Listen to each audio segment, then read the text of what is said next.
We're going to call the MCOG meeting to order, and we're going to do the roll call. Perfect.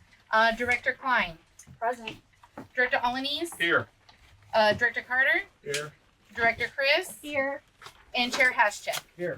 Okay, perfect. Alrighty, you guys have Okay. a safe trip, and I'll meet you back here when you guys are done. Okay, We're now gonna you do can an talk hands of the business and feeling. everything. Okay. Alrighty. We're gonna Thank you we'll guys. be- Alrighty, these Louise, have fun. first couple things that we see, we're just gonna be talking as we're driving. So the very first thing I want to mention as we're driving through this intersection, this intersection has funding program awarded by MCOG from the State Transportation Improvement Program for a roundabout. This was first programmed in 2012, I believe, and MCOG has awarded a total of $818,000 for this project. So, although it doesn't look bad now, if you drive, anybody that has or has had kids that go to the high school knows what this intersection looks like at 8 o'clock in the morning. So that is scheduled in the next year or so for construction.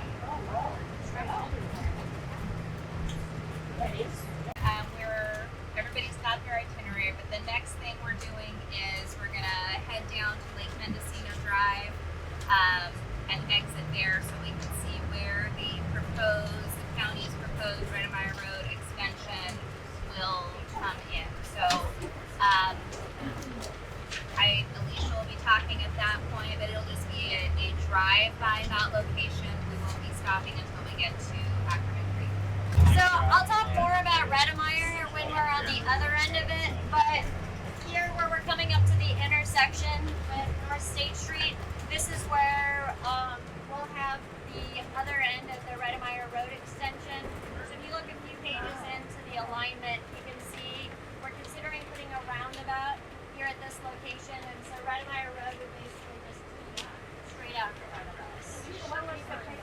That is it's in the county one. Okay. And then it's a few pages in on Redmeyer. And I can talk, I'll talk more about it when we're at the other end. In case you're wondering, we would wipe out the beauty salon here. Of course, we'd have to pay them for that. But it would basically go right through this building. But it's the only one that's impacted. So the way that works is we will cross the railroad tracks. There's an opportunity to connect sidewalks to the rail trail where we cross the railroad. Okay, because there's a hotel right there too, right? Yeah, there's But a we hotel. don't have to.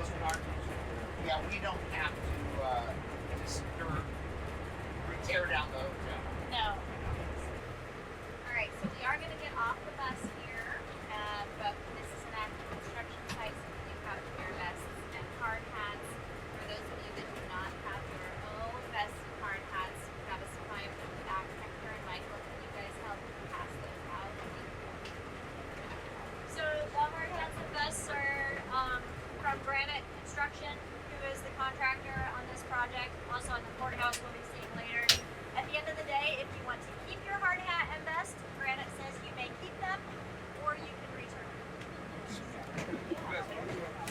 Here's a handout, a couple pages in on the Ackerman Creek Bridge at North State Street. So, active construction site. Project started in May of this year. We'll be finishing up here in the next week or two. This is a bridge replacement project through the Highway Bridge Program. 88.53% funded through the Highway Bridge Program.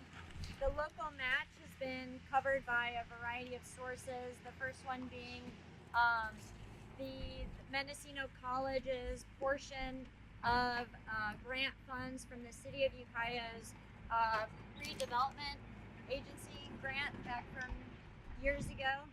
And then we also have some CRISA COVID money, which included about 918,000. 600,000 of that was STIP money. And so we're widening the bridge structure. It was functionally obsolete. If any of you have driven over it, remember the existing bridge. It was very narrow, hard for bicyclists and pedestrians to get through. Now with this wider structure, it'll be safer for bikes and pedestrians. We've also lowered the profile, so it'll also be safer for people coming in and out of the parking lot by Ukiah Valley and the other businesses there. Another big part of this project was the fish passage in the creek. We are working with the Pinoleville Tribe, National Marine Fisheries, California Department of Fish and Wildlife to develop a better fish passage system. There was a metal fish ladder back from, I don't even know what year that was from. Sure. So the Russian River, if you read the literature, geomorphology of the river is it started dropping sometime in the 70s and the 80s and 90s. And, there's all kinds of theories out there as to why. But the point is that head cut from the lowering of the river has worked its way up all the tributaries. So everywhere the county has, and I could, we'll be driving over Redmeyer Road, we won't stop and look at them, but just about every county, structure has got a 10 or so foot drop at the end of it from the migration of the lowering of the Russian. So this had that same thing. So what we're going to look at is we took up that 10 to 13 foot cut in kind of a gradual stair step. They call it a roughened channel, but the idea is the fish can kind of swim and jump. That's what you're going to see. Another thing I just want to talk about, just because, when we first were working on the North State Street project where we put the center turn lane in, 2005, 2006, the design, 2007, funding, might add that was a lot of STIP funding. It got built in 2009. That's when we put in the bike lanes. We put in curb and gutter, but no sidewalk. The reason for that is the sidewalk would have required acquiring right-of-way from all the property owners. It was just too expensive. However, as you go along, you'll see where there has been some sidewalk built. For instance, the Mayfields next to their car lot and the mill up here put in that sidewalk themselves. County had the curb and gutter. And as you go along the street, you'll see spots where it was done. I know Alicia is going to try to apply for some money to maybe finish that. But the good thing about this bridge and the bridge we built in 09, which is over the Masonite Road, it's got enough room for the center turn lane, the bike lane, and the sidewalk. So at least the structures are wide enough and ready to go. And if we get something to finish the sidewalks, that'll be nice. Or individual property owners and businesses can continue to do that. For instance, that used car place, they've just applied for an encroachment permit. I don't know if they'll build it or not, to put sidewalk in front of their business. So it's easy when they agree to do that, because then we don't need right-of-way. They can build it on their own property if the line's not wide enough, so. And the other one that's going to go in is down by the 101 interchanges of North State Street. The Amazon is going to put sidewalks in front of it. I thought they weren't going to do that. U-Haul is not. Huh? U-Haul is not. Oh, U-Haul's not, but Amazon is. Okay. Yep. Well, that's why it's a hodgepodge. And we'll see. But the bike lane goes all the way through. So Bike lane goes all the way through. Yep. So, and you'll see the funding information. We're not quite done with construction, but we're figuring it'll come in around 12.5 to 13 million for construction of the bridge. Any questions? I have a question. Yeah. What is the root structure going to look like out here? Is it all just going to be rocks to hold the ground, or are they planning on doing some root structure stuff out here? For like plantings? Yeah. Yeah, so they put willow cuttings in the lower RSP where the willows can get, water. They put that in the RSP, and then we also will do some plantings, and we worked with the tribe on that too with some native plant species. Native species. Yeah. Yep. Yeah. Alicia and Howard, I know you're done with your spiel pretty much, but would you mind introducing yourselves for those in the I group didn't that even don't think know about you. that. Okay, sorry. Alicia Winokur, Deputy Director of the Engineering Division for Mendocino County DOT. Howard Dashiell, the director. And I guess we should walk out and see this fish passage project that just happens to have a bridge over it, because the resource agencies could care less about the bridge. So it was a fish passage project.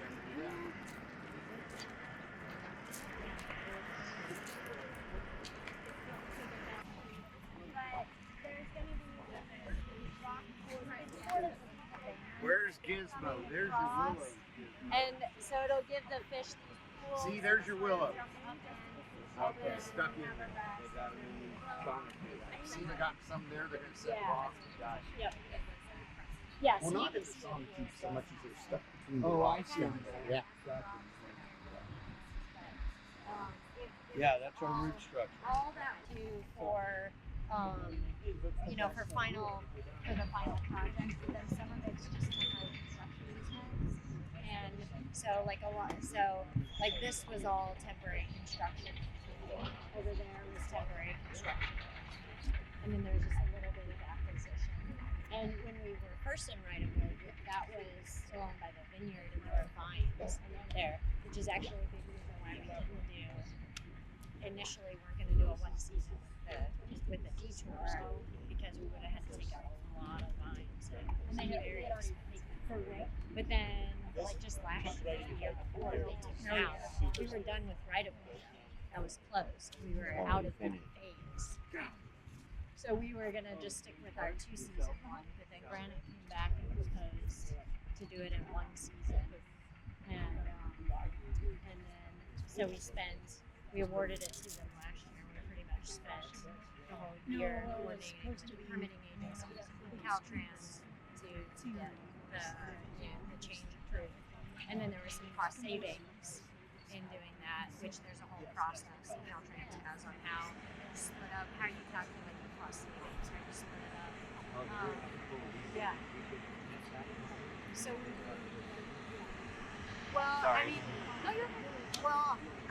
it's the project funding is a reimbursement-based program, right? So it just means that there's more funds that we could use on the project, which is what we've done because on a project of this scale and all the utilities that are out here, there's gonna be change orders, right? You're gonna have some surprises and whatnot. So far, we've just been using that savings to cover any changes. City's gonna put some roundabouts in too, and Caltrans will, and everybody will just get used to them. So, all right. So, the STIP program through MCOG has funded this North State Street intersections improvement project. We actually, a few years ago, did a study of all the intersections from Ford Empire up to Ore Springs Road and looked at, so for the future, hopefully maybe roundabouts at all the intersections. But right now we have the funding for 2 roundabouts, one here at this traffic signal, and then a second one, and if you look on the second page, you can see the layout of them. So the second one will actually be a teardrop shaped one here at the southbound 101 interchanges. And this project is funded all the way through construction.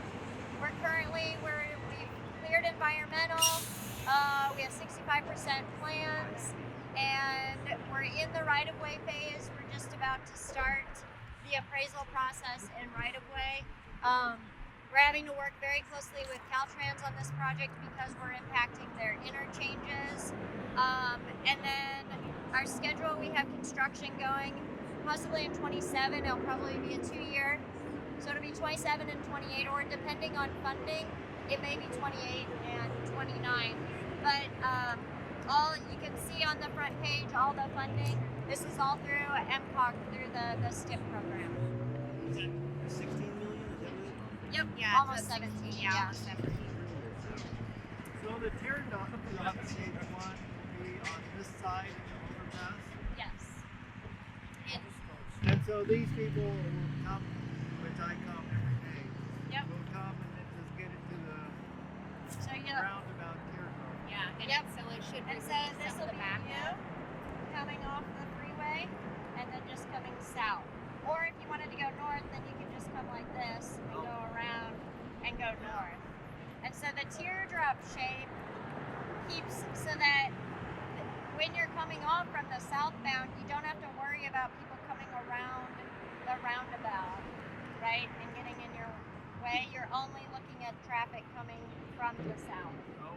So what you're getting off north, how do you go? So, I'm sorry. It's okay. Yeah, northbound. So when you're coming off on the other side there, how do you? so that'll still be the same setup that it's been. Okay. And what about this road that has to be Needs to be paved fixed. over and over again and is always bumpy? Well, so that's all. This is all going to have to get repaved with the roundabouts project because we're looking. Well, we'll probably pave it all the way from Fort Empire through the roundabouts, hopefully all the way to Mendocino. Is there something structurally wrong with this? Because it's always I think it is. Yeah, the base underneath and and the semis, the heavy. Because there's a lot of truck traffic, right? So hopefully we'll alleviate that with the roundabout. So because of their yeah, well, and then look at the base underneath too. You know how they design that. At least your construction is 2 years out. Hopefully, yeah. But I think it depends on the STIP when the STIP funds are available too. Do you have a drawing of that roundabout? Right. Yep. Yeah, that's the. So that's the teardrop shape one, and then this is the one for Ukiah. And it will be a 2-lane or 4-lane roundabout, 2 lanes each direction. We tried to look at the traffic. We were hoping we could make it wide enough for 2, but stripe it for 1 for right now to make it easier for people to ease into the roundabouts. But the traffic volumes are too high, so it has to be 2-lane. And that will alleviate the backup on the off ramp at peak hours, so benefit to both the state highway and local system. Yeah. So when you say that the traffic volume is too high, does that mean are there regulations like that, or best practices, or is it just kind of a discretionary call? No, I think there's probably the in the design manual.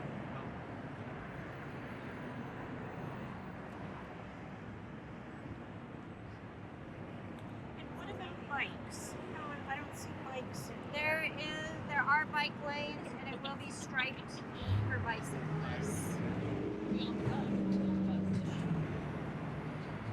So they're coming. So the stripes are crosswalks for bikes. Yeah, there's not enough detail on this page, but for sure we're looking at bike and ped traffic as well. One thing that I was concerned about, if you're coming from this direction, why are you coming up here? If you come out here, you're gonna have to cross two lanes to get to here.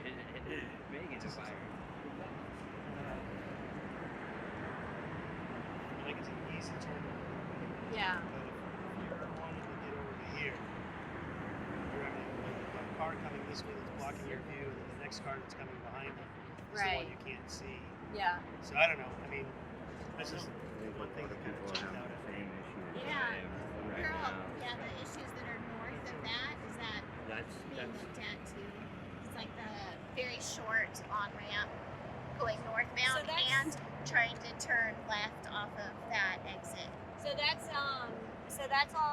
with Caltrans. Okay. And I know that they did do a study a couple of years ago that they were looking at the different options, but I think they ran into some funding issues as well. So it's not off the table by any means, but. Next up is drive-by of phase 3, and then we're going to like near Blackwell even downtown. So when we go through Low Gap, we'll get up there. All right. Phase 3. I can talk more about it actually when we pull over at our next stop here, but it will be on State Street starting here at Low Gap going south down to Norton. That's just an application. We do not have anything awarded to us yet, but it is the application is ready, so we can talk about more what's involved there. But I just figure I'll just let you know it starts here down to Norton, and then we will get out of the bus. We can talk about phase 3 and phase 2, which is complete. What's your brand source? We also have a technical assistance grant and also the application.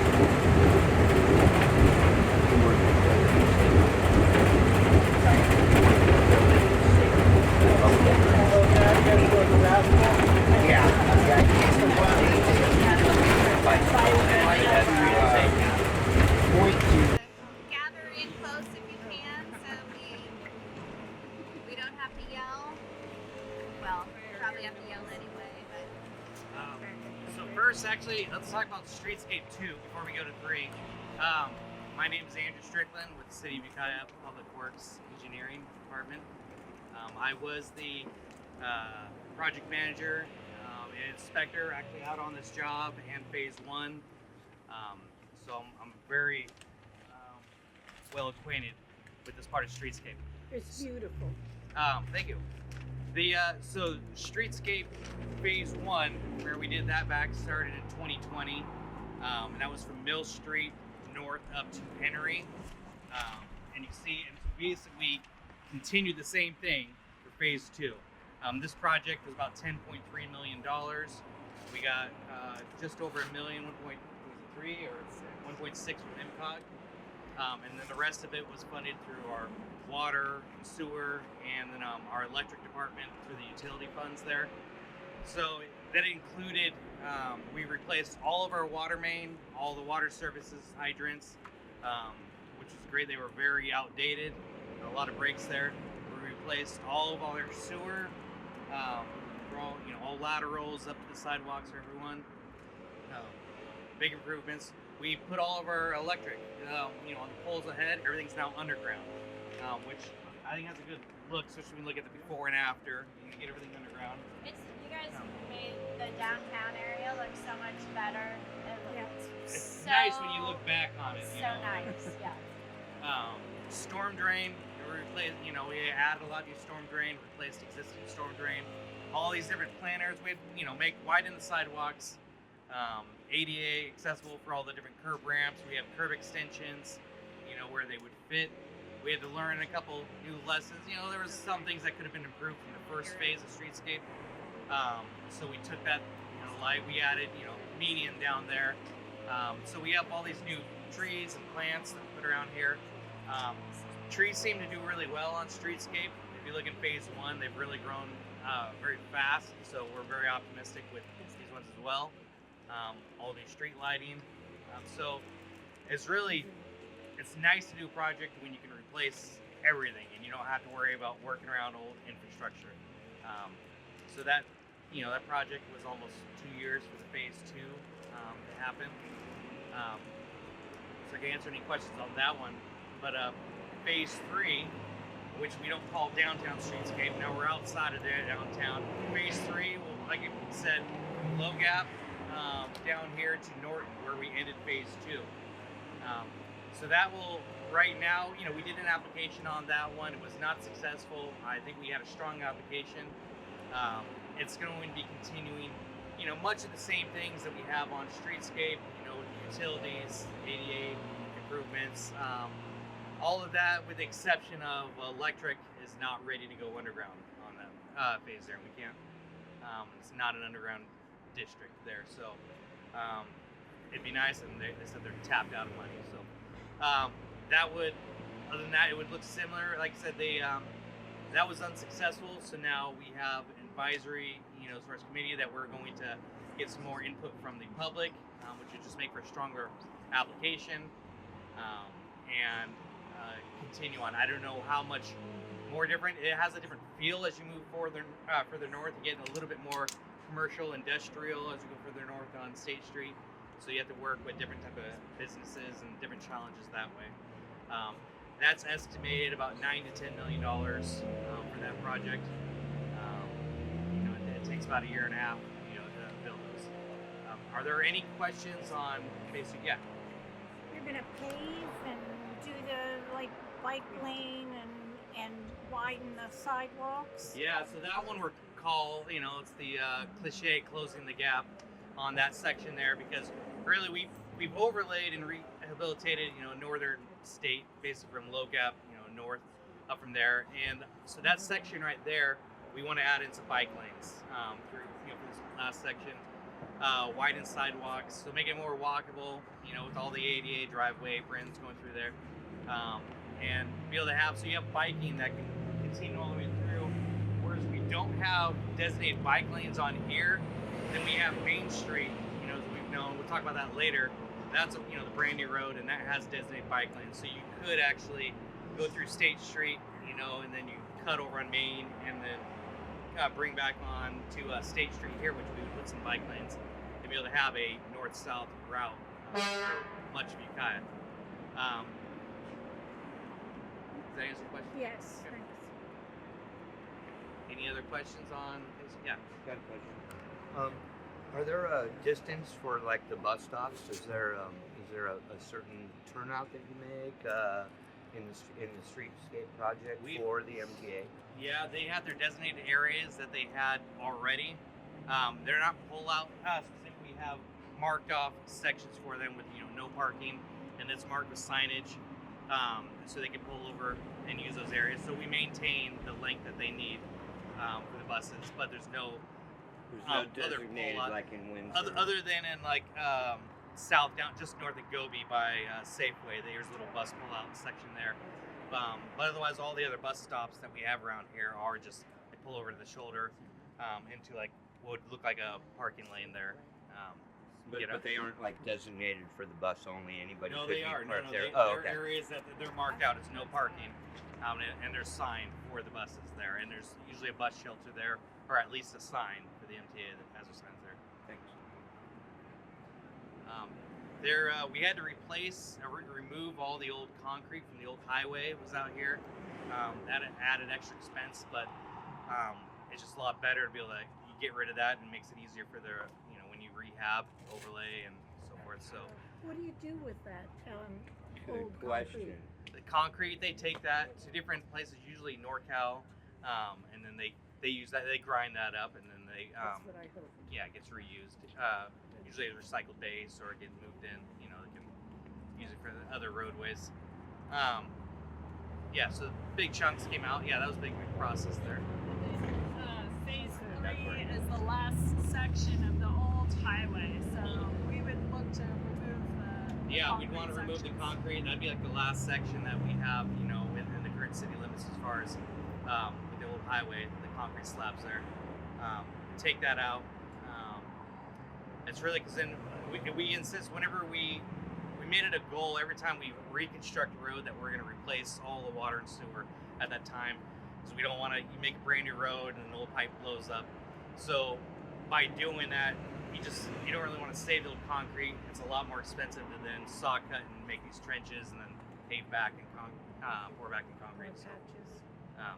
So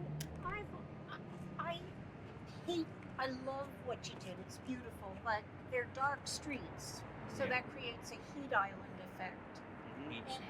And there are ways that you can kind of, I don't know if it's paint or some kind of solution to lighten. Is there any? There's other mixes we've looked into doing research. So we keep looking at that. Some places they're using in like Phoenix, and they're doing testing a lot of areas, and not a paint, but they mix that into the asphalt, and the results of it right now honestly are mixed. We usually, like, the companies doing it, they say, hey, they're great and it works as well, but then we actually call the city that did it there, and they're always like, hey, it was great at first, but we don't know if it's really seen as good of effect as what we hoped it was going to be.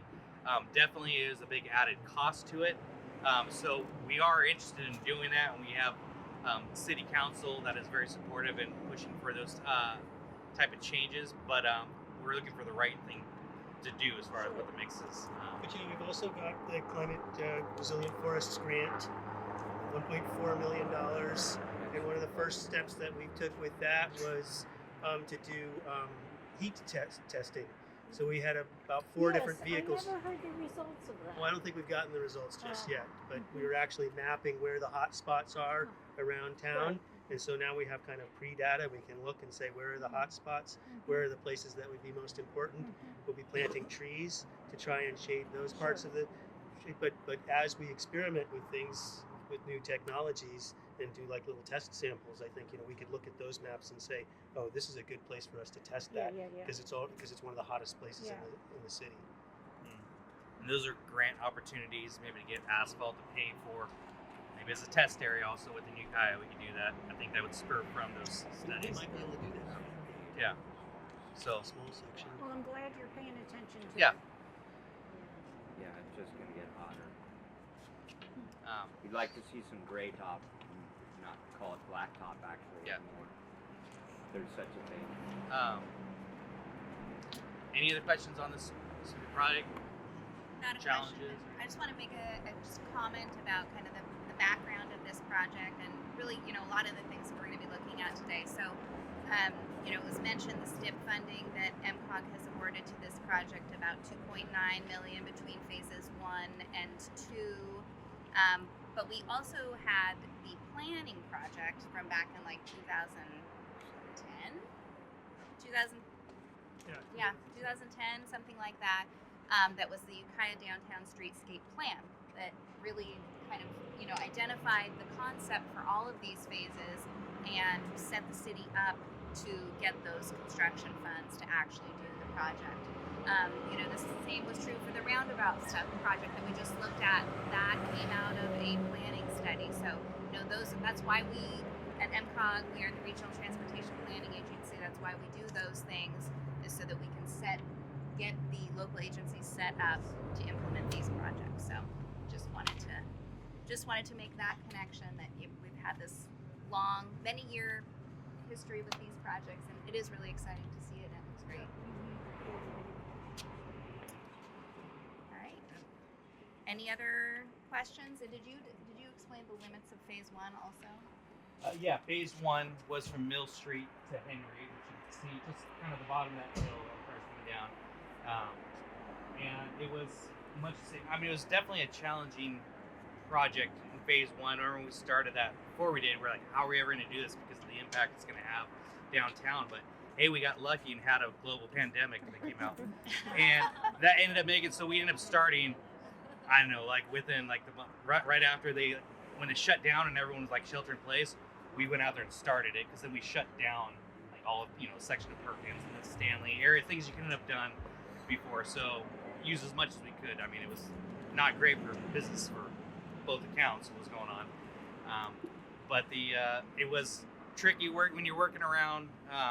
A lot of the businesses were unsure, thinking we're going to blow it all up and not really know what the end result was going to be.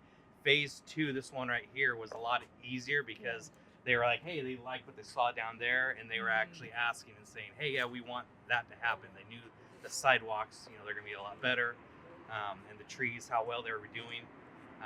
So we got really lucky with how that all turned out. But there were other things, we'd want stuff you had to cut out of the budget, things you'd want to add on for different aesthetic purposes. But overall, I think we got what we wanted. All the mechanicals changed, got new meters. Not meters, not even for the water meters. Yeah. Yes. Yeah, new Yep. water meters. All that stuff's new. Changed, Upgraded, so that's a big deal. I mean, there's infrastructure we were taking out that was close to 100 years old, as far as some of the sewers, stuff like that. Really old stuff that we found digging through the trenching here. We found old footprints of Ukiah, the old foundations. And just to add on, for phase 3, when we were doing the planning for the grant, for the ATP grant, we reached out to the businesses, and they were also expressing a lot of interest in seeing the streetscape extend through their area.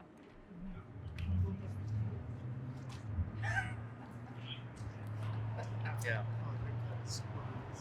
So if I didn't mention it, phase 2, other than doing this section from Henry up here, we had the south section, which was Mill down to Gobi, right? And then everything south of there, then we actually went from Gobi south down to Cherry, and as part of the same project, but it wasn't the full streetscape. We didn't do all the sidewalks and trees like that.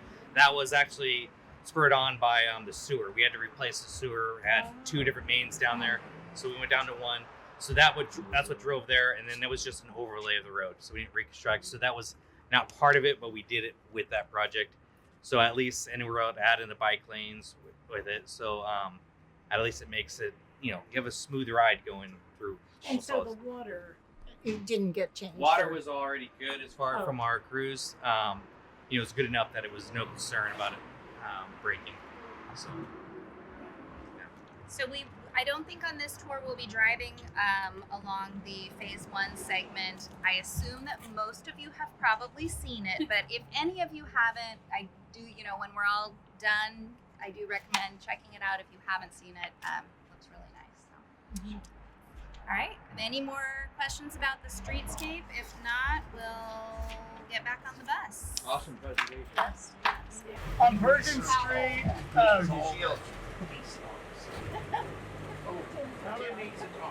I got talking. All right.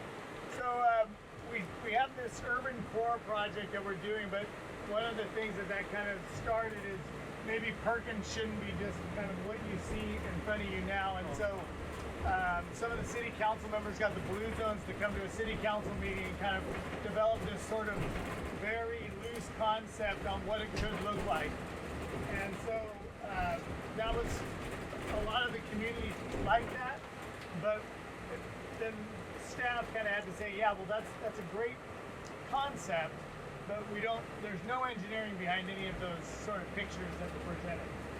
So we got a grant for actually developing a more engineering style of a possible thing for that. I'm Andrea Trincado, City of Ukiah. I'm a project and grants administrator.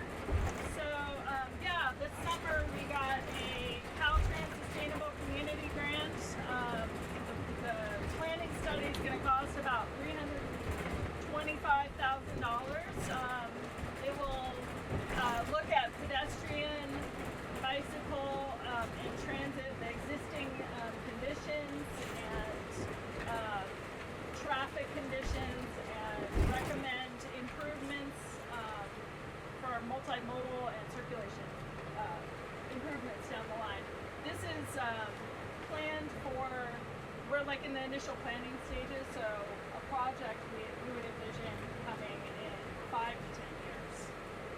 And it will include streetscape recommendations as well. So on Perkins Street right now, we're in the middle of our urban core project, which is Main. We'll talk about this later, but Main, Gobi, and Perkins. Perkins is the least impacted of all those streets. Main is already done, all utilities replaced. Gobi is done, all utilities replaced. The thing that's happening on Perkins is kind of exciting, is we're actually adding a lane. So you're gonna have 2 through-bound lanes, eastbound, and 2 through-bound lanes, westbound, and it should take that PM peak traffic that everybody hates so much. Yeah. Should get rid of that, so the feeling can get home quicker. Yeah, and that's really. So anyway, but that's the last phase of it that's happening right now. Andrew is also the inspector on that one. So he was supposed to say all that. So what about flooding? And we're adding that storm drain in there. So that's the end of the flooding. No more flooding sign, which is very disappointing if you're on my street crew and you get overlapped.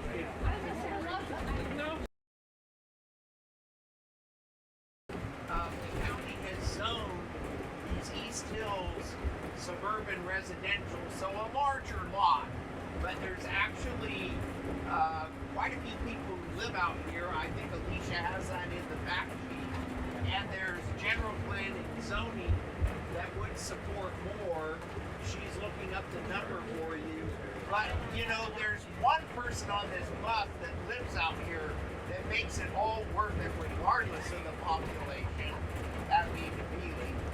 And Phil lives over on this side too. Bill It's in- lives back up Watson. Yeah, but on this side. Right.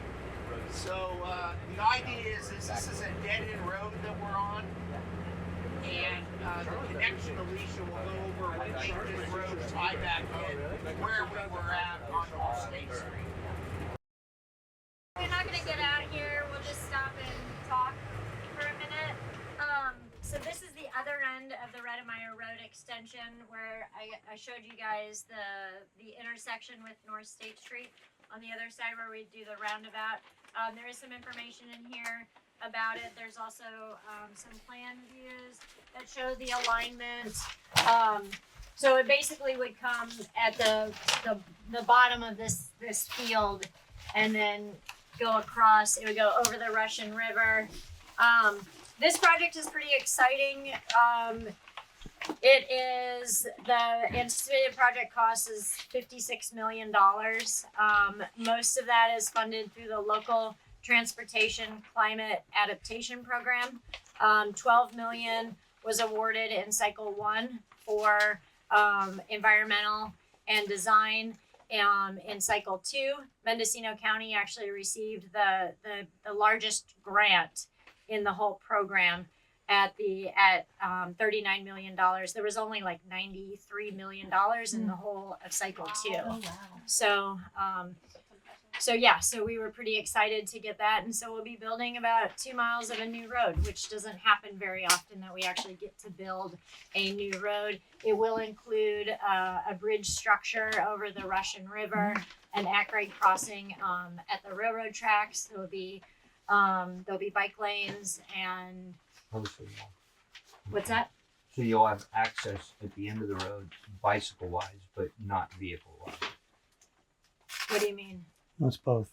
Oh, it will be both. Yeah, it's primarily to get people out of here. Traffic. Yeah. Right. So I was so just it's wondering- it's a secondary access for that's why it's the climate adaptation, right? So the main reason is because there's only one way in and one way out for all of the communities. For evacuation. For evacuation Right, purposes. okay, that's what It I was also, the other thing that it does, it provides another north-south route through the Ukiah Valley, which is really great for, for other emergency purposes too, other than even fires like flooding. You know, there's the spots where there's flooding, or with the earthquake, if say, the 101 collapsed at North State Street, things like that. So there's a lot of benefits Cool. to this project.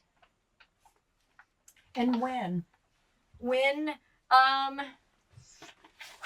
We are, I think our schedule right now has it for like 29. Could we have to get through environmental design right of way before we can get to construction? Right now, we're working through geotechnical investigations and the cultural investigations, and that is, the cultural part is going to be a lot longer process than we had originally anticipated. So we're doing that right now, and so it'll just depend on how things. Environmental always takes a really long time for Mendocino County, for environmental, for endangered species and fish and the cultural part. Yeah.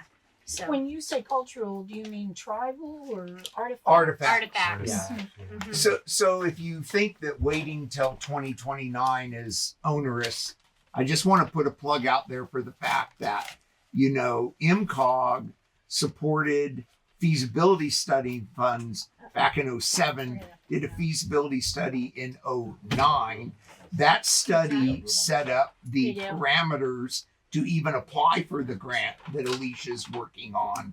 And these things take many steps, a lot of time. What made us eligible for this grant program, I'm plugging MCOG, if you'll appreciate that.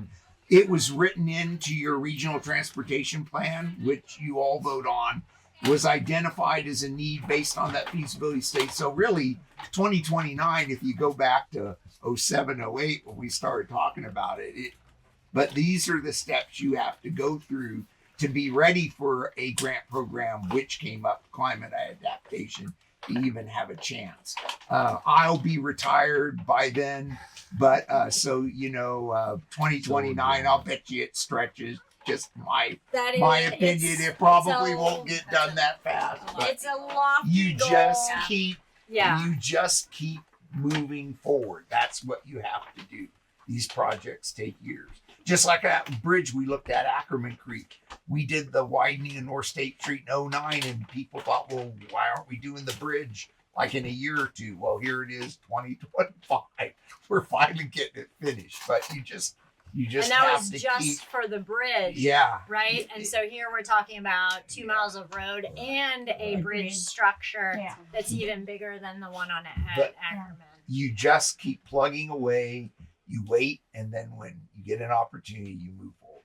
That's what you do. Mm-hmm. We're looking at the Shoot The for long Mars, term. knowing you gotta have to land on the moon. Shoot for Mars, knowing you gotta have to land on the moon.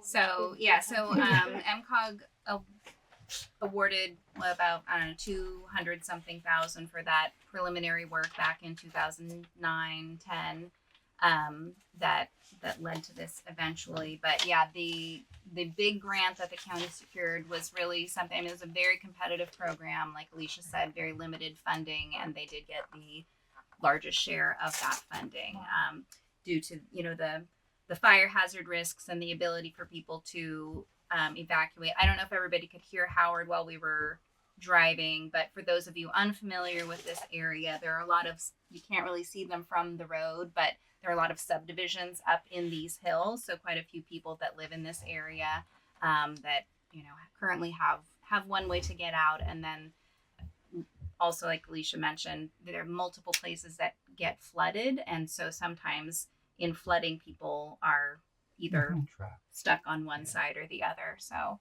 a lot of benefits to this project. Mm-hmm. So. I also had a question about how secure that funding is. That funding is state funding.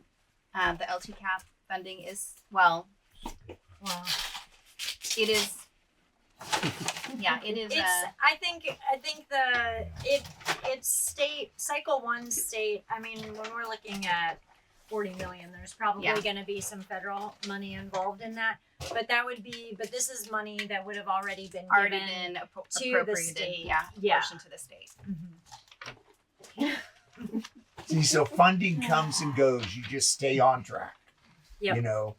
How many years did I hear, Phil say that the MCOG allocates, but the CTC appropriates. You just have to wait for an appropriation. So you just sit there and wait. You get in line and you wait.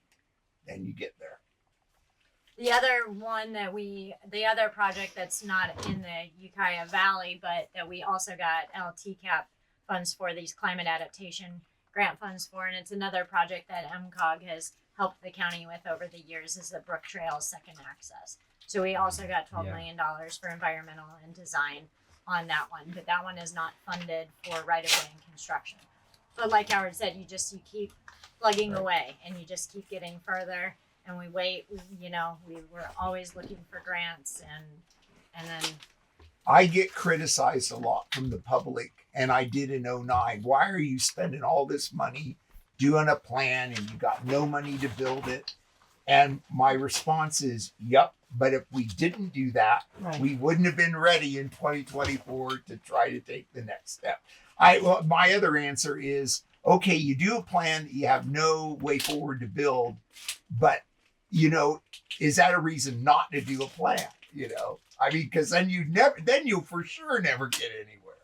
So, anyway. Any other questions? Exciting. Yeah. Whoop, whoop. All right. Yeah. Thanks, Alicia. All right. So next we're gonna drive. Up Gobi, and so we'll drive past some of the work that the city has done along Gobi. I don't know, Tim, if you want to talk while we drive. And then we are going to stop at the MCOG offices on Mill Street in case anybody needs a restroom before we continue on our tour. So that is, we're stopping. We'll pull the cookies out at that stop also. Cookie stop. Airport Park.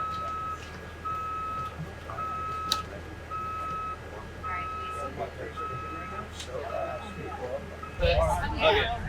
All right, so this is Gobi Street, and this is where part of our urban core project that is currently underway. Urban core project was actually 3 different projects that were able to merge together through a grant, the LPP competitive program. The project, it was a match. Total, it's about $12 million. So it's including work on Gobi, Main, and Perkins. So while we're on Gobi here, it starts at this intersection at Orchard. It goes all the way, all of Gobi to Dora. We replaced all the water, the sewer, put in these medians. You see where they're doing their plants. A couple statues they're going to put me on those pedestals right there. And then there's, what else? This was already undergrounded by our electric a few years ago. That was set kind of easier. We reconstructed portions of the road and we're able to just overlay and rehab other parts. But a lot of striping, including the effective green stuff. This project it went pretty well. We started the entire project. We've been we added this nice big speed bump here at the trail crossing. We removed the median that was right here. So hopefully it's good. Unless you're a high schooler and you like to hit it at 60 miles an hour, what I hear they're doing on purpose. But as far as the rest of the project, we started it in spring of 24. We're hoping to finish it up this December, the entire project of all 3 streets. We added a new traffic signal right here. It's new. There are bugs that we are working out with some of the signals here and there, down at Gobi and Orchard as well. Trying to get that onto a new signal with cameras. You mean timing? Right now it is on a timer, but it's not on a camera. We like to get that one on a camera to meet certain on-demand points. Busier part of the day, and so with a lot of cars backing up. So that is something we got to put in. That signal. There's money. Trim some trees. So Main Street, as we're on now here, this part of the project. People here at MCOG love the work that we impacted them for quite a while. Well, we love the finished product. They had some storm drain right here that was very involved. So we had to impact them even more than others on the project. So as far as Main Street was also water and sewer, sidewalks portions. It's not like the streetscape where we couldn't do all the sidewalks. We really do some portions, especially like we filled in the gaps where there weren't any sidewalks. So part of the library, we're able to replace, add sidewalk there, storm drain, so forth, and then a few curb extensions, to help, as far as reducing the road width, but no big planters on this one. And then Perkins Street, as Tim was already talking about that earlier, that's actually the least impactful of all of them. It will be paved, actually in the next few weeks, 2-3 weeks possibly. But we are adding that extra lane. We already did the signal work. No, Perkins is not Perkins Avenue. We'll be going back to street. That was a mistake that the sign did, but I get calls on that all the time. So why are you changing the street name? People forget that people make mistakes. It happens. That is a thing. And even if it's Perkins Avenue, so who cares? I mean, does that really kill your day? But it's not. So, but they act like it's the worst thing ever. So A lot of letter happened there. We have had to coordinate with the courthouse project in advance because they actually would have done a lot of their work probably a lot later on in the project. Some of the road work there, but their original plan was we were going to come and pave the whole road because we were potentially going to do Perkins very early on in the project, this last spring, and then they were going to come and trench through and dig up like for the new signal work and remove some of the concrete. So they would have put a big brand new scarring on the road, and we're like, all right, we did everything we could to avoid that. So Granite was actually really nice to work with, and they pushed that early on in the project. So they're concrete, and the roadway on their new courthouse drive, or whatever it's gonna be called, is complete there. And Clay Street. Clay Street is we'll another talk project. about that. Yeah, Okay. that's another side one that we will talk about that is side of the courthouse. Any questions on Gobi, Perkins, or Maine specifically? I don't have a question, but just want to add on to the program that funded these LPP competitive. It is local partnership program, comes from the state, and it is specifically for agencies that have transportation sales tax measures. So city was able to compete for these funds because of their sales tax. It is also very competitive, and there haven't been a lot of rural grants, and we've actually had 3 in Mendocino County. City of Point Arena has had 1, and City of Ukiah now has had 2. So great job on securing those grants and bringing more money into the county. Love to see that. And that was awarded funding through MCOG's LTF 2% Bike and Head program. And then we are going to go to Norgard Lane, where we're going to get off and walk a portion of the rail trail from Norgard to Airport Park Boulevard. So Alicia will talk about the LTF project when we get there, but that'll be a few minutes before we get to that spot. Was from Laws back to Beacon, so we sort of just passed it. We're gonna do it on the west side of the road.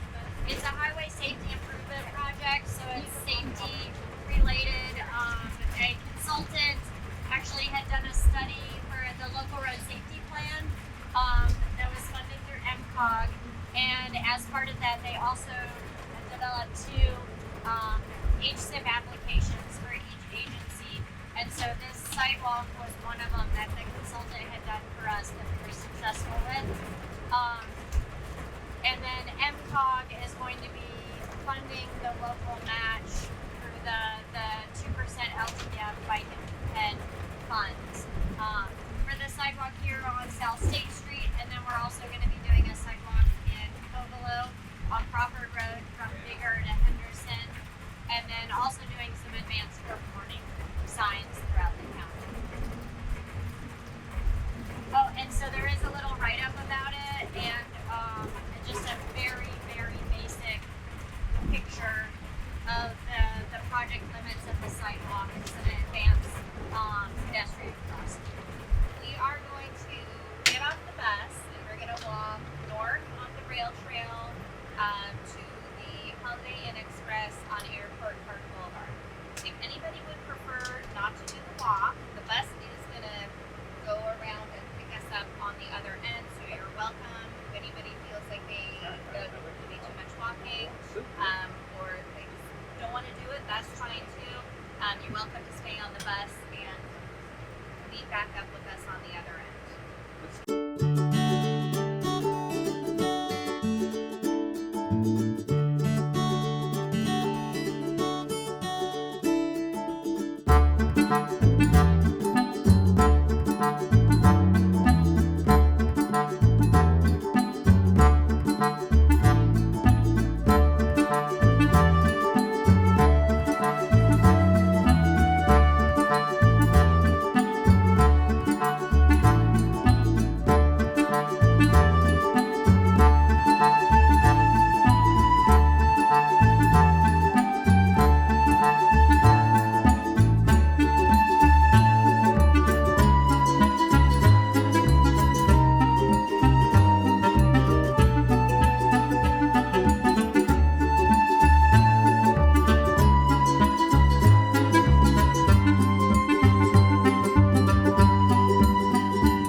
This project. Take it away. Yeah, so this is the Great Redwood Trail, Phase 4 for the city of Ukiah. This stretch is 1.5 miles. It starts at Commerce and ends at Plant Road. And with this segment, the full trail that starts up at Brush, so there were, 3 segments before, the full trail is about 3.7 miles total. And let's see, elements. We've got ADA conforms at all of the street crossings. We've got 2 pedestrian bridges. I don't know if everyone got to see the bridge on the other side of the road as we were coming in. There's another one that's located down at Plant Road. And then we also have 3 rest areas. There are concrete pads with 2 of them have shade structures. Shade structures are down at the animal shelter next to Plant Road. There's another one over at the access for, it's right next to Holiday Inn. And then there's also a pad that doesn't have a shade structure, but it has a park bench and sitting stones next to Panda Express. So there's another access point there. Let's see, we've got bike racks also over at the Holiday Inn, at the animal shelter. Yeah, and there's a bench there as well, a bike rack, or I think I said that, and a bike repair station. And that area, that segment from, that's like the last segment, is also fenced. Holiday Inn has an ADA ramp that goes down and some stairs. And then at Panda, there's also an ADA ramp and stairs. So there are 2 access points into the Airport Park Boulevard shopping area. There are a couple of other rest stops that are just benches. One at Commerce, and there's another one located at Holiday Inn. And then there's going to be quite a bit of landscaping. There are a few grants that are involved in this. There's a CNRA grant. I believe that's about $3.6 million. What's that grant? California Natural Resource Agency. And Coastal Conservancy grant, and that one is $300,000. The total project is looking like it will be right up at that amount. So it's somewhere in the neighborhood of 3.8 at this point. Let's see. The landscaping enhancements. There was an urban forestry grant that the city received, and with that we're planning to install about 200 oak trees mostly along that segment that They're goes. gonna be all along here. I think there's going to be oak trees planted all along in here. There'll probably be an oak tree planted about every 30 feet. What Yeah. kind of oaks? A variety of oaks. And then They're all locally sourced. And by correct. Good. So at some of the rest stops, the access points at Panda Express and Holiday Inn, there will be perennials and grasses. I don't know if you want to say anything more about that. No, with the urban forest grant that we got is going to cover some of the expenses. One of the big expenses is to have the CCC come in and help us. You'll see as we come down here, there's some large water tanks. Those water tanks, the original concept was to have this all watered with reclaimed water. We had hoped to have, irrigation all along it. That turned out to be way too expensive. So instead, we've got these water tanks that'll be filled with reclaimed water. That reclaimed water will be gravity fed to plant, small kind of demonstration areas of native plants. The oaks will be hand watered for 3 years until they're established, and then we've had a really good success rate farther north on the trail with this process of putting in these oaks, watering for 3 years, and then letting them go on their own. So volunteers. Some volunteer work, but again, I think that urban greening grant is going to, that's going to pay for an urban forest manager and 2 horticulturists. and those horticulturists will probably be doing a lot of the watering, so they'll be coming along here with some sort of water mule or something. You use those gator bags, give them 20 gallons of water, it drips in slowly, and then you walk away. And we've had surprisingly good luck with those water bags. I was really worried that homeless would just come steal them all and destroy them all, and we've had, so far, it's worked well. As part of our permitting, we also had to create some wetlands. So there's a depressed area back here that was excavated. It's been planted, hydro-seeded with the wetland mix. We've also have some other hydro seeding for erosion control and for landscaping, but it's going to be California poppies or a variety of poppies. And you have the wetland mix too, right? Yeah, that's it. In this section. In the wetland area. Yep. Let's see. Just that, this is the phase 4 of the rail trail, and Neil and I have been working on this for 20 years, maybe ish.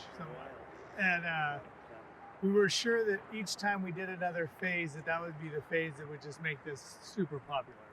And phase 1 definitely did not do that. Phase 2 and 3 didn't really do it. Better, but just not really. And we were both sure that phase 4 would not do anything to that. This seems already the most popular phase and has definitely invited a lot of the public down here. So you think but you don't know. So this a lot of people. I mean, this is such a pretty time, with the fall colors and stuff. But coming through here right now, there's a lot of people who are already using it. So it's kind of nice. And it's going to get better. We planted trees on phase 1 from acorns that are now 20 feet tall, and they're not being watered at all. We've had 80 to 90% survival rate with the trees that we planted down here. So I think, if you think, 10 or 20 years from now, there's going to be oak trees all along here, and there's going to be some shade. And we'll continue to do that kind of landscaping through the most industrial area of the trail. And that's, one of the challenges that we've had with this trail going through the city of Ukiah, is it was traditionally an industrial corridor, and you're looking at the back of buildings that were industrial buildings. So it ain't pretty. But as we put in the landscaping, that's going to increasingly mask that. And we've also just, are we talking about the Pinoleville project up there? No. There's a housing project that's just been put in. It's in the process of being built along the side of the Great Redwood Trail. No, it's just north of Gobi Street. It's down by you guys. Yeah, and so I think that may really open some people's eyes, property owners, to hey, maybe this doesn't always have to be an industrial corridor forever. I think we're going to see people living in those homes and just coming directly onto the trail. This is one of the other challenges that we still need to face is, how do we get more points of ingress egress to the trail? Like this section right here, there's no way on or off. And that's not so bad down in this area, but you get down into the more urban area of it, people want places to be able to escape if they were to need to do that. Plus, we just want more places for people to get onto the trail. As we get more people on there, you get more of a neighborhood watch. It's going to start feeling more comfortable. And I think as we see successful projects along the sides of the trails, some of those industrial property owners are going to start scratching their heads and saying, hey, maybe I don't want to take the small earnings of a storage place. Maybe I want to go ahead and invest in this property and make more money on this property. I think, but I see the glass is half full. Yeah, no. So. Yeah, and I was just going to add that we're so excited about the access points at Holiday Inn and Panda for that reason, because the trail only has access at the street interfaces up till that point, and those are two mid-intersection access points. So there was actually some significant challenges with utility conflicts that were put those ramps in danger, and we worked with Granite to get them like redesigned, and we're really excited that they were able to stay in the project, because I think, as you see, that's why we're ending the tour at that location, just to see what the access looks like. It's a nice feature. Any questions? I'll just make my same, this all came from a plan comment. So this was a grant, I believe it was a health transplanting grant funded study 20-ish years ago to look at the feasibility of building a rail trail. Before there was ever the Great Redwood Trail Agency, there was a plan for this corridor to have a trail, and then the city of Ukiah started implementing that, and City of Willits is also implementing, and so it's really exciting to see it come into fruition. So thanks for showing it off today. I just wanted a quick public comment. I think that access to the trail definitely is going to help our tourism, which is one of the reasons why I'm on the tour today. The more access, especially for businesses, hotels and stuff like that. I mean, we're seeing more people travel by bike. They got all their stuff packed on the side. I mean, they're ready to come here and ride this trail and get to these hotels and hang out at the casino and ride back with no vehicle use at all. And so it's really awesome to see that happen. One more question. I know this might not be the particular place for it, but are there going to be places along the trail where there will be redwoods? Not likely. With climate change, redwoods really aren't going to do well in the Ukiah Valley. It's just too hot here for them. I think traditionally we probably had redwoods in little nooks and crannies up in drainages up against the hills, but we're definitely at the far eastern boundary of where redwoods originally were. Right. And with climate change, they're not on the tree lists that climate change. They're not on what we think considered climate ready trees. We're really looking at trees of transplanting trees here from farther south, bringing trees here that are more adapted to hotter climates, because we feel like there's a lot of trees that we have here growing now that aren't going to be able to survive here in the future, and redwoods are high on that. Totally. So knowing that, and knowing that there's the last set of family trees with the Ford Road undercrossing right there, there's a redwood trees. There's 4 or 5 of them in one giant circle right there. Knowing they need to grow as a family. Will that be preserved as the trail goes past that, or is that something we're going to look at in the future? That's north of the current Ukiah city limits. Just north. It's north. Totally. Before the annex, but we don't know not. where we're going with that. But anyway, just a quick question on it. But I think, most of the funding that we'll see come forward for this is going to be climate types of funding. It's going to be funding that's going to look very favorably upon our preserving trees. So there's a possibility that those redwoods might be preserved. We wouldn't take. We worked hard to make sure that we didn't take down any trees through this area that we didn't have to. Cool. And I think that's going to continue to be the approach. I'm saying I don't think redwood trees are going to be well adapted to this area in the future, but that doesn't mean we're going to go cut them down. Awesome deal. Huh? See the redwoods on the Willits. I know, you got to wait to get to Willits. All right. We got one set right up here, and so one set left on this trail. We're going to walk by some willets up here, or maybe we don't quite make it to them. There's some redwoods right in front of the. I think we get there. We get within 10 minutes.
is the shade structure.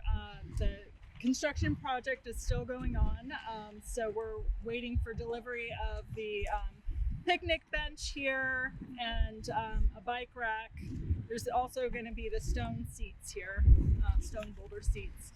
And then this is the ramp that I was talking about. The one over at Panda Express is much smaller, but this one actually ended up having to get extended because of the fiber optic conflict.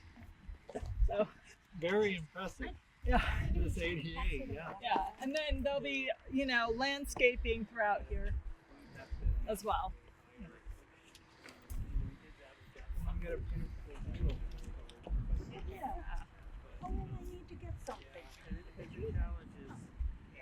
And the hotel, I think, is pretty excited about this as an amenity for the people staying there. Yeah, I was just telling Michael that, like, if I was staying here for work, I'd be pretty excited about, like, this trail being here and would likely use it. Got anything you want to say, buddy? Absolutely. All right, cool. Yeah. We'll Watch the fill them planes with recycled water. That's where watch the planes take off. We had fun during construction doing that. And then the sunset. Yes. Here's your Absolutely, that'll make it so competitive. I think it was like $1 million or like $1 million. Yeah. Double the price of the project. Damn plumbers. That's not gonna happen. Yeah. Yeah, and so That's what it hit me. Yeah, I know. it's like I know, me too. Yeah, I've had enough sugar for a while. I should have ate and last that's the water we'll use to get through the summer. And it'll just be for these little small areas, trying to keep those native plants dead. Often through the summer, yeah. Yeah. Summer they just all get tagged.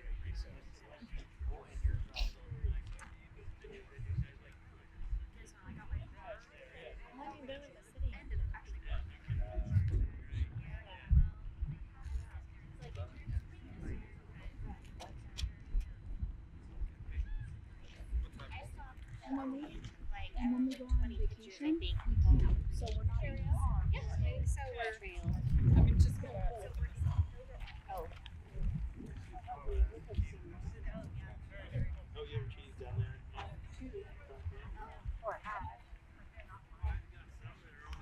This side, we got a couple of others there. I had one way scared. It's doesn't look right.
All right, well, I think I can just do a little introduction and talk about the job. So my name's Dave Canada, project manager with Pencil Phelps. I've been on this job since early 2023.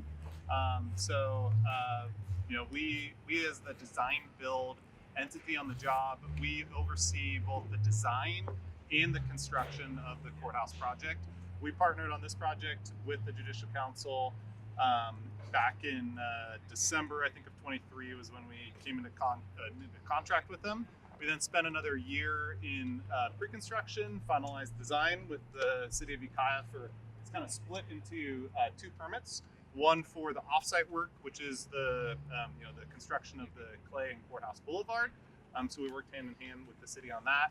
And then also another set of permits for the actual build, which is on state property. So that's the courthouse itself. So we spent about a year in design and permitting. just got through our last permit 2 weeks ago, and we broke ground in February of this year. So we had a groundbreaking ceremony, I think in April, something like that. And really, it's been these last couple months here where we've partnered with, as you guys maybe all already know, with Granite, who helped us build a lot of the site work that you see, all the asphalt concrete, all the site concrete. And then we also work with Gale Manufacturing, who's the structural steel manufacturer subcontractor, who they erected the steel. It took about 10 days. So really quick. We had a 300-ton crane, about 200 feet tall. It was sitting on the other side of the building, and they erected it real fast. But it's a steel structure. It'll have an exterior ethos facade, 3-story courthouse, about 80,000 square feet. It's got 3 courthouses, and then it follows the Judicial Council's template for courthouses. So us, Hensel Phelps, we worked on, this is at least the 4th courthouse in Northern California in the last maybe decade or so that I've been with HP in NorCal here. That we've built with the Judicial Council. So really nice that they have this kind of template that you can go and build the job kind of seamlessly. But yeah, that's a little bit about the job. I don't know if there was any questions or if that was enough of a lead in. Yeah, I think that's great. Go ahead. Sorry. So who's your regulatory inspector? Is it the Office of the State Architect? Who Yeah. runs it? So it's not under the local building people, it's state. It is a state project, so the kind of main authority having jurisdiction is the Office of the State Fire Marshal. Okay. Of course, we partner close with the the city fire and coordinate with them. They were on site a couple months ago. We'll do kind of see where the temp FTC is and do final building walks when they come in. Also, the Division of State Architect has jurisdiction over all ADA and CASP inspections, and then the Judicial Council himself, they hire and also the ESCC for the detention spaces.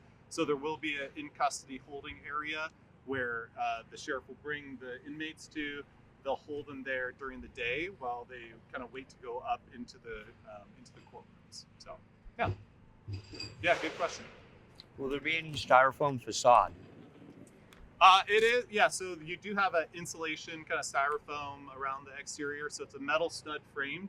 We'll actually see that in the next couple months here go up. So really the focus of 2026 is the building of the exterior. Go ahead. Is the styrofoam facade, is it going to be covered with stucco that meets the fire codes for California? It is. And what is that thickness? I think it oscillates between I think it's like an 8-inch and something more. Is that a leading question? It is a leading question, and I know the inches. I just want to make sure that everybody else on site knows, because we live in a really big fire-prone city. This is one of the biggest fire-prone cities in Northern California. Yep, that's a good point. It is a listed assembly for the exterior. One of the main things that we've seen with the fire marshal in particular is they've moved away from engineering judgments, and they're making sure that the design starts with the creation or with the thought of the UL assemblies, and that we don't get out into the field and we're running into problems. So they're very robust in their enforcement of code. We've worked hand in hand with the state fire marshal now for many decades. Most recently up in Sacramento, finishing the Richards Boulevard project, which was like a 100 million square foot facility for the Department of General Services. So we definitely are keenly aware of all things fire related and Awesome, because we haven't been able to get insurance around here, and I just don't know, what the insurance would cost for a building like this. But yes, that's I hate to see one of our biggest investments burn up. Yep, that's a fair point. Yeah. Thank you so much for doing this. Oh. This was impromptu. Yeah, thanks, David. I have these too. I almost forgot. Swag? So yeah, I do. So if you wanted to learn a little bit more about the courthouse, you can kind of scan that QR code and it takes you to a web page there. And then I think on the back it even tells a little bit about Hensel Phelps and kind of who we are. So you want one too? But yeah, glad that you guys were able to make it. Hopefully, not definitely good that you came today before the rain. Yeah, I think the next couple days will be a little tough for us. We were scheduled concrete, so we're actually hard to see from here, but we have the concrete for the second floor, the south half of the building where you see the toe board, the wooden toe board. So all that concrete was placed last Tuesday, and we're kind of on every week we'll be doing another half of the building. So it takes us right around to the end of the year, depending on rain and holidays and what have you. So About how many yards is that? 600 total, I think, is what we've got. So 600 total yards. We're right over, I think, other fun stats. We had about 500 piles or ground improvement piles that went in for the substructure that went in earlier this year. What are those metal strips that hang down? Yeah, so those are duct straps. So those are inserted into the deck. So they're kind of coiled up into the actual deck. They shoot them in from the floor above. And then what happens is when we come with our overhead duct pass, then they'll come and they'll install their duct. But yeah, a lot of also what you see on level 1, which is kind of cool, is some prefabrication of off-site work that our electrician did. So I think, as an industry, construction, of course, moving more and more towards prefabrication, doing work in shops, doing work in places where you can just have better quality control, better efficiency. And so they leveraged a little bit of that to come out here and do their underground work. But I guess one of the other interesting things too, we worked hand in hand. I mean, the city of Ukiah, the courts, everyone's just been fantastic partners so far. One of, I think, the unique stories about this project and the steel is, we worked hand in hand with the courts to make sure that we could procure the steel on time to avoid all of the tariffs and escalation, all that stuff, and get it ordered back last fall before we saw a lot of these crazy cost escalations. So really cool thing that we did. The courts themselves, through the design process, they're very public facing with where they want to spend the money and spend the dollars. And so we were able to kind of put that money back into the building, into the spaces that the courts care about the most, which for the most part are the lobbies and some of the places where the public will interface most. So pretty cool. Yeah. Thank you so much. Go ahead, sorry. Why do you said you poured that concrete, you're going to be doing another pour about once every 2 weeks? Once a week, yeah. Once a week. Why is it spaced that way? Is it just supply delivery or labor availability? Yeah, that's pretty common that you'll hit some sort of a cycle as you go up the floors. It's really for production for crews, right? So if you think about it, if we were to pour the whole thing at once, How many trucks? Yeah, lots of trucks, big pour, and it's really a production and manpower thing.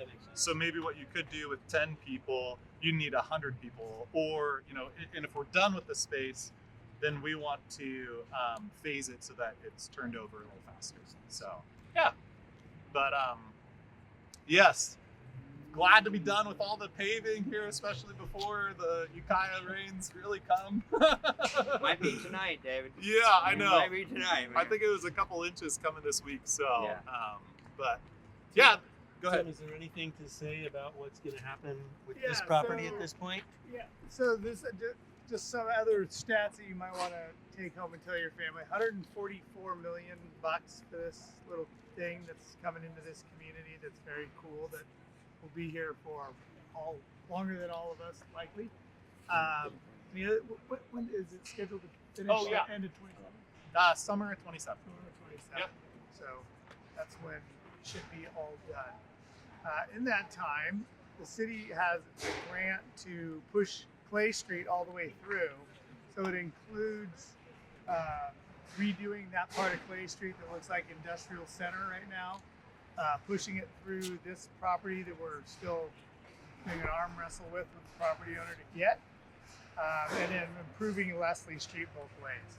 So that will kind of tie this whole area hopefully more into School Street and sort of the existing downtown, trying not to vacate one area so much and leave another area.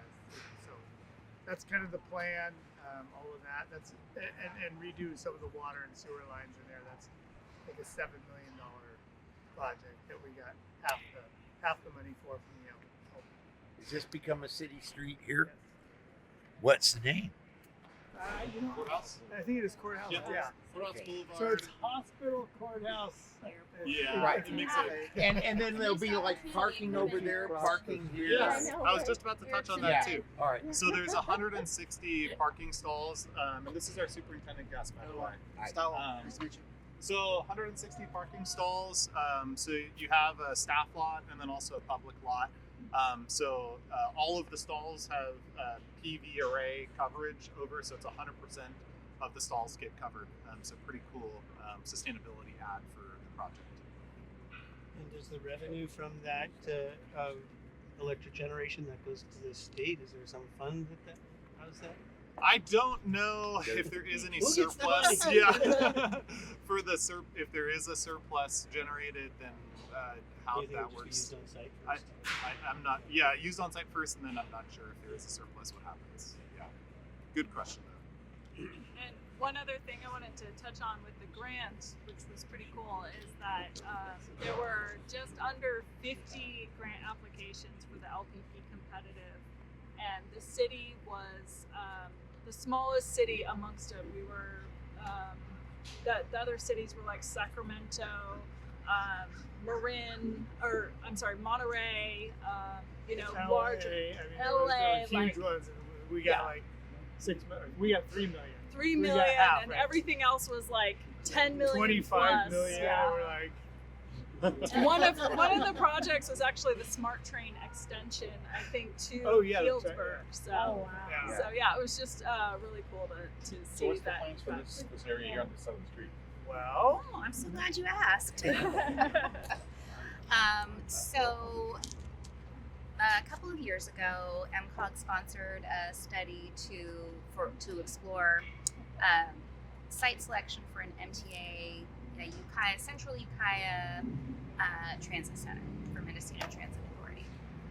And one of the top locations was actually in this area. We, knew the courthouse was coming in. And so it's actually basically this lot right behind you all here is a potential site for MTA Transit Center, but there are talks right now of it potentially being a mixed-use development. So it would be transit center and possibly library facilities, maybe even senior center facilities, and then PEP housing on the second and maybe third floor. So PEP Housing is the developer that did the senior complex right over here. That's sort of like brown shingle one. Anyway, so that is potentially going right here, working on MTA and the housing developer and city are all collaborating right now to hopefully make that happen. So that could be a really exciting thing and really nicely located, good combination of uses. So, Sounds like. yeah. And there's a potential that there could be office space. I think PEP is looking at, there's like another property right next to it where there would be like the DA office, some potential site offices below, and then additional housing. What's the plans for the old courthouse? What's happening? It's a good question. Howard knows. I think Howard's in charge of that. GSA would know that. I don't. What they're going to do. Somebody Give knows. us a charge. Somebody Give has us a Howard. It's kind of like the city. And the there's some state, sort of the county. swale or something over here, and then parking over They here. all want something. Yeah. Maybe. Yeah, so that has been on the far side next to the existing train depot. That's the public parking lot. You can't quite That's see public it, but parking over public parking over there. So there. This is all staff parking all back here? staff parking in the back, public parking. There's even a judge's kind of separate parking. Okay. The main lobby is this. I should have probably said the two-story structure that's right there. So that's where you come in. You'll have this security screening, and then most of the kind of clerical services and jury assemblies on level 1, with the courthouses on the upper levels. totally Yep. underestimated how many staff there are here. If they need all of that parking for staff, then that's all the parking, because that's the lion's share of the parking. It's about a 50-50 split, maybe close to 60-70 per, something like that. I I'm can't sure it's remember. overparked because Monday during Right. selection day, Yeah. that's like everything Yeah. triples. Yeah. I was just thinking about what we can do to make the back of the old railroad depot look a little more appealing, because it is the back of the railroad depot. That's another conversation. They're gonna make code jobs. How are we doing for time? Well, we're behind time, so if we're I saw that the board meeting's supposed to start at 4. yes. So. So yeah, if we're done, we probably ought to get back on the bus and head to the county office. Thanks, everybody. To the county offices, we're going to be getting off and have to start our meeting right away. So I want to say while we're driving, thank you to everybody that presented today. Thank you, Alicia, Andrea, Howard, Tim, Andrew, and Neil. Really appreciate learning about your projects. I think this has been great. There's so much going on in the Ukiah area right now, and so many things planned as well. So thank you, and thank you again to Louise for driving us around. Appreciated having all of you.